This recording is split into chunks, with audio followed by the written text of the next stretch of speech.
Hello, beautiful people. Welcome back to my YouTube channel. Hi, guys. Welcome back to this channel. And I would like you to subscribe, like, leave a comment after watching this video. Last week, we started a series, and the theme was losing friendships in your 20s, cutting off people, outgrowing people. But in this episode, it is a continuation, and the theme for this one is navigating friendships in your 20s. It seemed like a full-time job. Keeping up with friends, keeping up with people that you love, whom you've had memories with, who you've shared moments with, and you just want to keep those people close. But life is lifing. Adulthood is adulting, and yet you still need to find a way to balance being friends with people that you care about. And in this episode, I'm going to be sharing real life stories, especially the ones that pertain to me, and then we're going to also be learning from one another. Please do not forget to leave me a comment and share your thoughts with me. Now, let's dive right into it. First of all, when it comes to this issue of friendship, I think I have found that a lot of times people feel guilty for placing a name on it. Yes, people feel like I just have to call everybody friend. I just have to be friends with everybody. You don't have to be friends with everybody. And I remember a friend who used to say that her mom tells her this: don't let friends pick you, you pick your friends. And yes, I had heard that far back as maybe my 300 level while I was an undergrad. I did not exactly understand it, but now as an adult, I think I understand it very well. Pick your friends. Let's come back a little bit. It's okay to actually call people classmates, neighbors, acquaintance, a friend's friend. It's okay. Colleagues, it's okay. It doesn't mean anything. And then when people do not call you their friend, it is because they are explicitly laying it out there that you are not their friend, and there's nothing wrong about that, right? So one of the things that usually enforce or enhance friendship breakup, heartbreak, when it comes to friendship, is because you have so much expectations. Meanwhile, the other person does not deem you or see you as a friend. So learn to place a name on it. It's not a problem to call people what they are to you. And then I'm going to take this example from scriptures. The priests, when it comes to like the realms of prayers or how they prayed back then, they usually have the outer courts, the inner courts, and the holy of holies. Yes, I like to categorize friends in that manner. There are people who are okay to just be in the outer court. We only see when we go to parties. We only talk when we are in gatherings, which is fine. It ends there. And then there are some persons who you bring into the inner court who may share the same values with you. For example, they could be like colleagues in your industries, people who you can collaborate with, people who you can partner with and do quite a lot of things together. Now, the people you bring to the Holy of Holies are people who have gone through the test of time. Yes, for everyone who gets that tag, friend, should have passed through the test of time. You can tell that this person will stay. This person loves me. This person shares a similar shared interest. Do you understand? So it's okay. Place a name on it and stick with it. Do not apologize when you do that. Because friendship is a choice. It is not by force. Nobody should force you into being friends with them. And nobody should guilt trip you into being friends with them. Okay, now let's go to the second point for today. The next one is, in your 20s, as you navigate friendship, there is a need for intentionality. Intentionality is key, very key. Making time for your friends, showing up for your friends. Why? Because your friends have expectations. If you have successfully gone through the first point and you've been able to decide who your friends are, these people now have expectations from you. there are certain things that they expect from you, like showing up, making time, right? Being available. But we've come to understand that,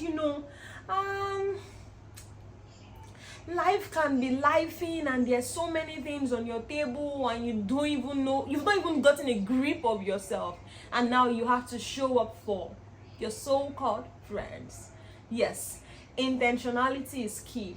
Here is the truth: we make time for things that actually matters to us. So if they matter to you, if you truly love them, if you care about them, you're going to make time for them. It doesn't have to be all the time, but friends are people who you haven't spoken for a long time, but the minute you pick up your call, you're able to pick it up from where you have stopped. Oh my God, how amazing and beautiful the concept of friendship is. Like, I love that concept of friendship because, I don't have to just go and run my life story to a new person.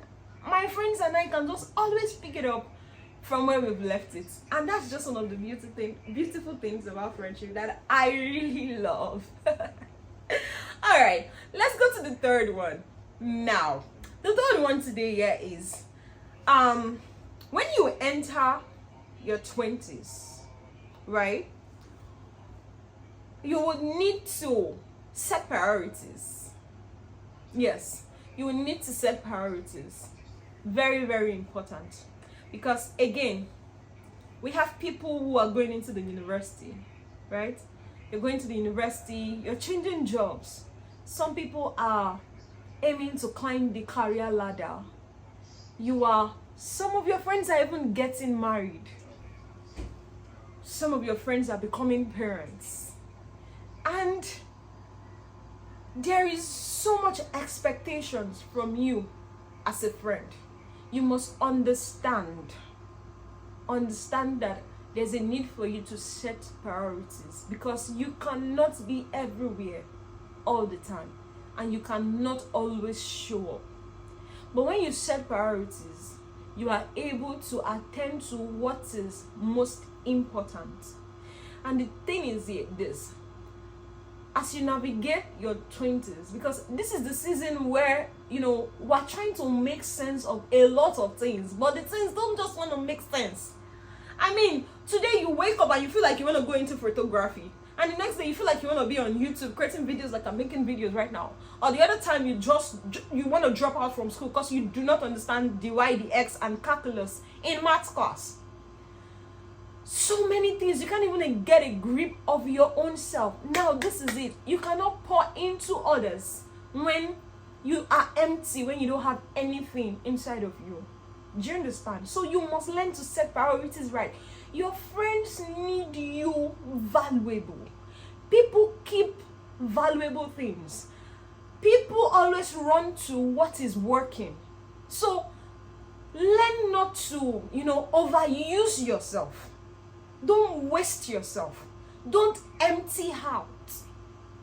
Because your friends want to always find you there for them, have advice when they have problems, be there, and all those things. But again, you cannot pour from an empty cup. So you yourself, you have to set your priorities right. You have to love yourself. You have to pour into yourself so that you are available, so that you can also spread the love around. Okay, let me bring you to the third point. Now, the third point is this: give your friends grace. Give your friends grace. Life is already hard. If you watched my very first YouTube video where I made a video about 7 days until I turned 27 in March, I had made mention of how I wanted my birthday to just be quiet, and it was intentional. That I wasn't going to make noise, I wasn't going to say anything. Why? Because I wanted to see how many of my friends were going to remember, how many of them were going to reach out and say, oh yeah, it's your birthday. And if they do not, I'm going to guilt trip them, I'm going to quarrel. And I just thought about it. Why? Why do you want to cause trouble? Why do you want to be an agbero? Why do you want to be a baseball person? But again, I love these folks so much that I understand how, life can just be life sometimes, and everybody's trying to find their foot. Everybody's trying to make sense of what is in front of them. Nobody wants you coming to trip them because of birthday. You forgot their birthdays. And I've seen so many people, like good people. People have lost good people just because they refuse to give the other person grace. Someone forgot about your birthday. I mean, give them grace. It's normal. It's okay. And then some people are so petty that even when your friends remember your birthday, but they do not write long epistles, you are hungry. You are hungry. So I just came to terms with them like, no, you're not going to do that. That's demonic. That's highly wickedness. Because you know that these people can be busy. I have friends who are CEOs. I have friends who are bank managers. I have friends who are looking for jobs. So it's now my own birthday that happens once in a year that they should put in their head. Is it gonna give them money? But I'm so grateful that regardless, every single one of my friends made my birthday still very special for me. And I'm so grateful. And then shout out to my goons. Hey, shout out to goons me. Eric me. Hey, we gonna me.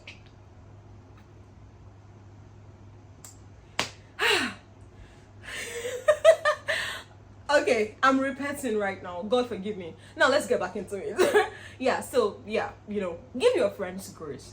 People will hurt you. Your friends can hurt you. Yes. We always feel like, oh, she knows me so well. She knows the things that makes me hungry. She's my ride or die. She's my. So she's not supposed to do this to me. They are humans. They can make mistakes.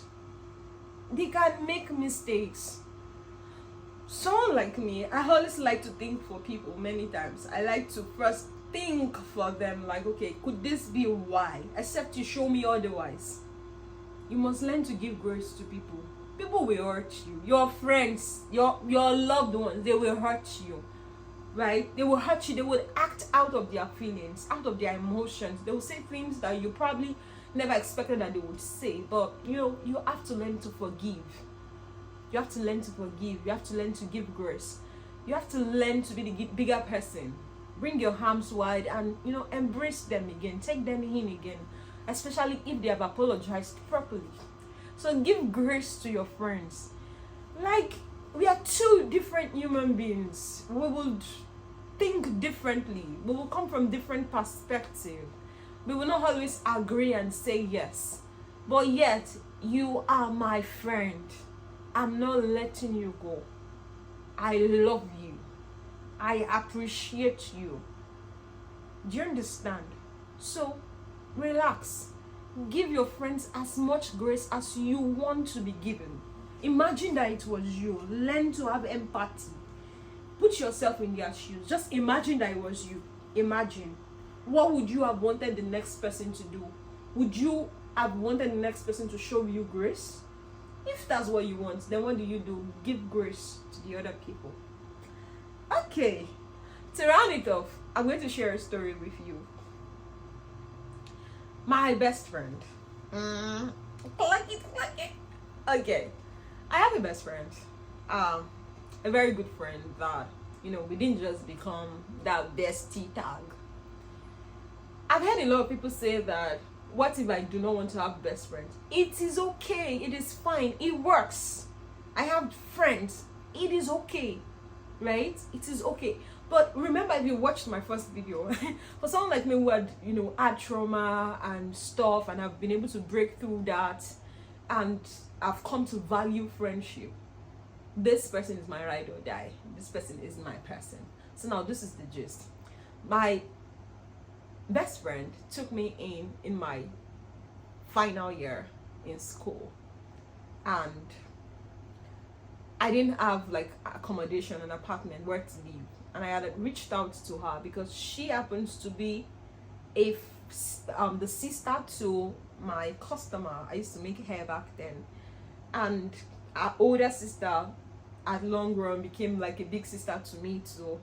So I had reached out to my best friend Esther. I told Esther that, I would love to, squat with you because I do not have where to stay. And she said, sure, that's fine. Like, she said it like it was nothing. The truth is this: that favor she asked, if it were me, I'm likely to think for days and weeks before saying yes to that person. Why? Because at that point in time in my life, I still did not like women. I still did not like the whole concept about friendship. I hated it because I had been hurt. So me reaching out to somebody and she says, sure, no problem. She said it casually, like, girl, I'm going to be sharing your space. I'm going to be sharing your bed. And you just say yes? Okay. I know. But that couldn't have been me in that point in time.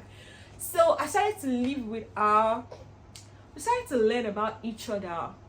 The first time was, I realized that whenever I'm not in a good mood, I'm hungry, I usually do not talk. But then she's always like, what's wrong with you? Talk to me. And I wouldn't answer her. After a while, when I'm calm, I go to her and then tell her the problem. Then she noticed that was the pattern. So we were able to learn about each other, and it was just beautiful. A year passed, the second year passed, we were still, casual friends, and we were just living life like every young girl in university. Yeah, but I was still uptight. Like, I was on guard. You get? I was on guard. I still said what I said. I don't like women and all those things. But she was very calm, nurturing. And I think the turning point for me was I went to a particular program, a church program, and it had been like a women's thingy where women were speaking, and the convener happened to have a best friend, and then the guest they had brought on that day to speak also had a best friend. So it was more like a women's thingy, like women being there for each other, sisterhood and stuff. And one of the women they had mentioned that she had to pray to God to give her our own best friend. How do I put it? So it was more like the woman has also been hurt, and though she's saying there's nothing you can pray to God about. Even if it's a friend, you can always pray to God to give you your own person. And that was the turning point for me. So I started to pray to God. I'm like, I want my own person. I really want my own person. And the signs just started to show. So I lived with her. We moved out of the house. I graduated. She also graduated, and this was the turning point for me. She stood up for me in a particular case. At the time, my ex-boyfriend and I were having issues. We had always fought, and this particular one was turning into days where we weren't speaking to each other. And so my recent best friend, Esther, reached out to him. And they planned whatever they planned, and it visited school. That's the state where my school was in. And that evening, I had gone to do my runs. I sell stuff. I had gone to do deliveries, and I got back tired.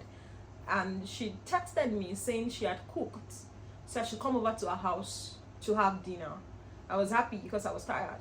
So I got into my nightwear, took a stroll down to her house, and immediately I got into her house, I could perceive a familiar scent. And then I knew that I know this saint. So it was my boyfriend's saint. And I'm like, what's going on here? And this man just walks in, and I see him. I'm like, what? Give him a hug. At that point, you forget about whatever fights that was going on. Give him a hug.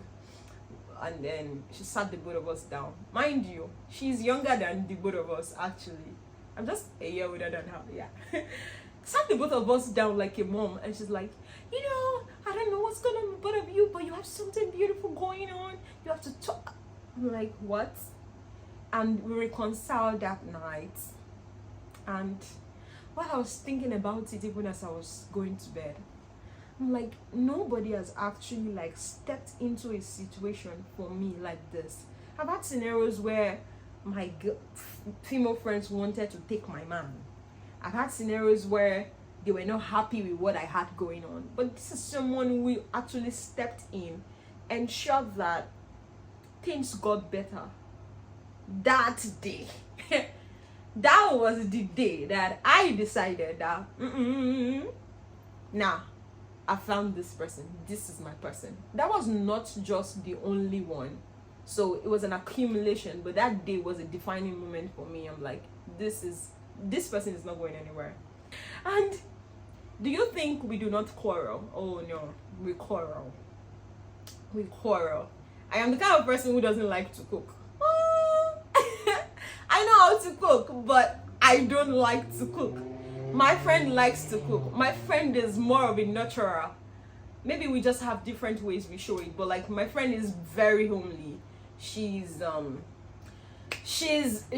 girl's girl. Like she'll take care of you and everything.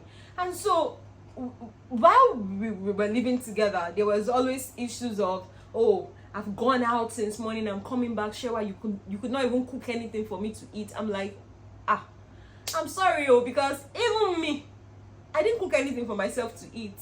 Why do you think it is you I'll be thinking about?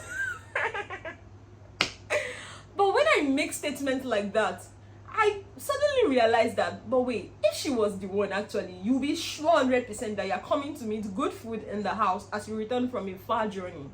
So I started repenting. So I'm saying that she made me a better version of myself. Oh my God. The love she showed me at the very start when I was going to squat with her humbled me. It humbled me because I know that I couldn't be that loving to her. Yet somebody was to me. So it shaped me. It helped me see myself better. And it makes me feel like I can go lengths. No, I'll go lengths for my best friend. I will go anywhere for my best friend. Talk about giving friends grace. I remember that there was this particular time. So I make hair, and for a long period of time while we live together, I make her hair for her for free. And other times she just makes the little style that she knows how to do on my head, and it was okay. So this was my friend's graduation party, convocation from school, and at the time my girl is not a big girl. She was into painting, interior decor, hot cake. Everybody was always calling her for jobs. So this woman has money now. Tell me why we were planning and talking about how what clothes is she gonna wear for the graduation and everything. Then I see her just pick up her phone, calls her friend, one of our close friends too, like, hey, what's up? You're gonna make my hair for me. I want this style. How much am I paying you? And I was hurt. Like, I'm like, I don't understand. Wait, you suddenly have money and you're going to look for somebody. Hey, I am in my life. And I kept it in. And one thing with me is I do not know how to hide my hide it when I don't like something that is going on. I would always show it. I do not know how to pretend. I just don't know how to do it. So it was a struggle for me because I knew that our convocation was very close and I did not want to put her in a bad mood. Some of our friends were coming around and they were going to live with us for, like 3 days before the convocation. And this was one of the girls who was going to make her hair. I needed to be careful not to show attitude. I needed to be careful so that we don't just eat our heads. But I was not happy about it because I thought I am your best friend. I'm supposed to make your hair for you. I'm supposed to choose your clothes. I'm supposed to do everything that you're supposed to. I'm the one I'm supposed to. So, do everything that you want. But I mean, she was just carefree. Like, it didn't mean anything to her.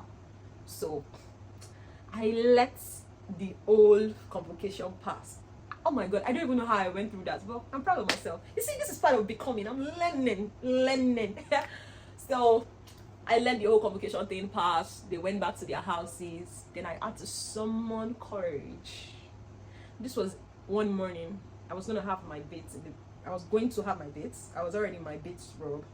And then I just summoned courage because sometimes I'm scared to actually tell you how I feel because I don't want you to use it against me. I don't want you to now say something that would further irritate me. So that scares me. Talking about it scares me. So I just summoned courage. I'm like, so you did this, and this, and this, and this. I've not been happy for a while, but I just thought I would let you know. Why would you do that? Like, it didn't make sense to me. Like, it just didn't make sense. And then she goes, is that why you've been giving attitude all this while? Well, I noticed, but well, I didn't think about it like that, because actually I felt like at the time my friend needed, money to do some things, and I think patronizing her was one way to actually give her money indirectly, right? So yeah, that was not how I thought about it. I'm like, okay, well, no problem. That apology was not exactly what I wanted. I didn't feel like it was genuine. I didn't feel like it was deep enough. So I still had remnants of maybe that anger inside of me. But like, I was still just processing it in my head as I walked past and said, oh, no problem. I walked past the bedroom and I was having my beat. And this girl came from the room. I was in the shower, for crying out loud. Comes into the shower, hugs me tightly. I cannot forget. Very tight. And she was crying. She's like, Adesha, I'm sorry. I didn't mean to do that to you. I didn't know that it was going to hurt you. I just wanted to assist her. Inside, on top shower was coming down. We were both there like, please, oh, if our neighbors, if they pass by and they see us holding each other inside the shower, what are they going to think? But that moment again reminded me why this person is my person. Like, she was crying. She's like, I don't know. I didn't intentionally hurt you, but this was what I was thinking, and that was why I did what I did. And then I'm crying. So I'm like, it's okay. I just didn't like the fact that you didn't allow me be the one to beautify you for your graduation. I'm sorry too. And then we are both cleaning each other's faces. I'm like, it's okay. It's okay. Somebody had to be the bigger person. It's fine. Please get out of this shower, because I cannot have anybody looking at me like Ade. So, she leaves the shower. I'm left alone in the bedroom in the shower, and I'm thinking about it again, and I'm saying, God, thank you. Like, God, thank you. You don't get it. Like, I don't know, but like, thank you. Thank you, because really, you just need people. You just need a person. You just need others. Life was not designed to be done alone. And then as you navigate through your 20s, through your 30s, as you navigate the journey of life, you need people. You need quality people around you. You need good, valuable relationship. And yes, just in case you are one of those persons that have been hurt and you feel like never again, I'm never giving my heart to anybody, especially when it comes to friends, listen, there are still very, very, very good persons out there. And like I left with you last time, I'm saying it again, you haven't met everyone who would love you in life. So whether it was childhood trauma, you're still suffering from that, let it go. Because in your teenage years, you're going to meet better people. But if you still carry the hurt from your friendship, from your childhood, you wouldn't avail yourself the opportunity to receive the love that is available in your presence. The same thing with, as an adult. So forgive yourself, forgive those people who have hurt you, give other people grace, have empathy, put yourself in people's shoes. And that's one of the best ways to actually see it grow. So yeah, I'm grateful to God for my friends, like big time. All my friends. And I'm sure some of them are even watching me right now. Alright, and I'm grateful for you watching, every one of my subscribers. Come on, you guys are rocking this journey with me, and I'm grateful for it. Alright, we have come to the end of this episode. Yay! Oh my god! Please leave a comment for me. Tell me what resonates with you. Tell me something that I can learn from you, and I would see you in the comment section. See you again next Friday. Bye.